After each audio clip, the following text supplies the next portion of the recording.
Hey RACER.com and Racer fans, thanks for joining us. Robin Miller here. Our weekly look back at the tough guys and the good guys in motorsports. Sorry, open wheel racing. Today our subject, Miraculous Mel Kenyon.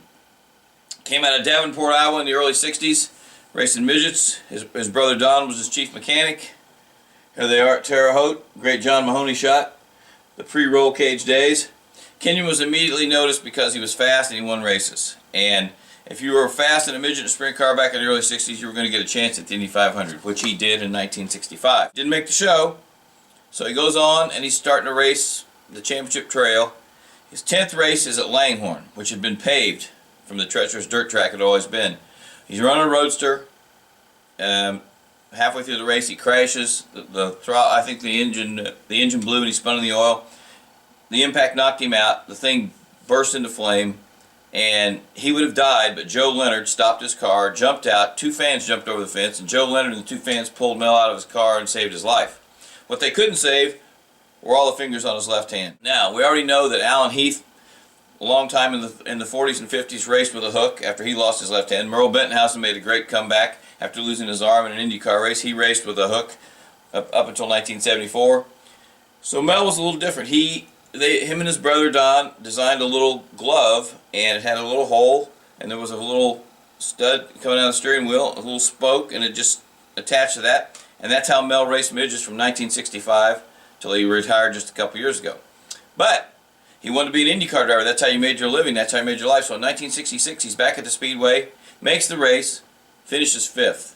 Hell of a story. That's where Miraculous Mel, and that was his big comeback, and people really got behind him. And that was, it was different because Mel was so aggressive at a midget, and he'd bang wheels with anybody and stuff somebody. I mean, he was a different guy in a midget than he was in an IndyCar. In an IndyCar, he was smooth and smart and pretty calculating and didn't take a lot of chances and just drove as fast as the car was capable. Or in a midget, he'd horse it around to win races sometimes when nobody thought he had a chance. So, two different styles of driving in the midget and in the IndyCar. Well, it paid off. In Mel's career in Indianapolis, he had 1/3, 2/4, and a 5th, so he was basically a money driver. He also survived an amazing crash in 1971.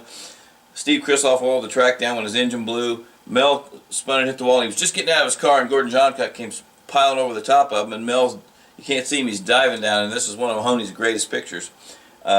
So Mel had always been, he was very religious before he got burned, and more so afterwards, and then I think after that, it really reestablished his faith, and he always had his cross and his flag on his helmet. That's how you could tell that was always Kenyon coming down the straightaway.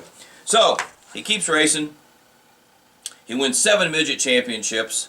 He wins 111 midget races. But what's interesting is that in 1984 they inducted him into the National Midget Hall of Fame, and in 1985 he's the USAC midget champ for the 7th time. I don't think it works that way. I think they usually induct you into the Hall of Fame when your career is over. He might have been the first guy who was ever inducted into the Hall of Fame and then won a championship the next year.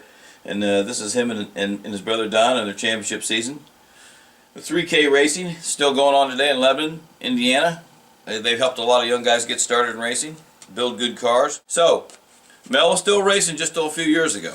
But what you always have to remember is when he really was on top of things and won all his midget championships, a lot of IndyCar guys were still racing midgets and sprint cars. Here he is at Terre Haute on the cushion. So he was just one of those guys that if you were going to be somebody in midget racing and you came back here, like a lot of guys did from California, Sleepy Tripp, Larry Patton, Jeff Haywood, and all those guys, the first guy you had to beat was Kenyon because he was usually the guy, and then Sleepy Tripp really became a rival of his, and Sleepy really became the guy to beat after Mel. So I had the pleasure of getting to race with him, getting to know him, writing about him for the last 40 years, and Miraculous Mel Kenyon, one of the tough guys in motorsports, and they finally talked him out of, well, I think when he was 80, they finally said, Mel, I think it's time for you to hang it up, and it was reluctantly that he did it because he really loved midget racing because that was his life.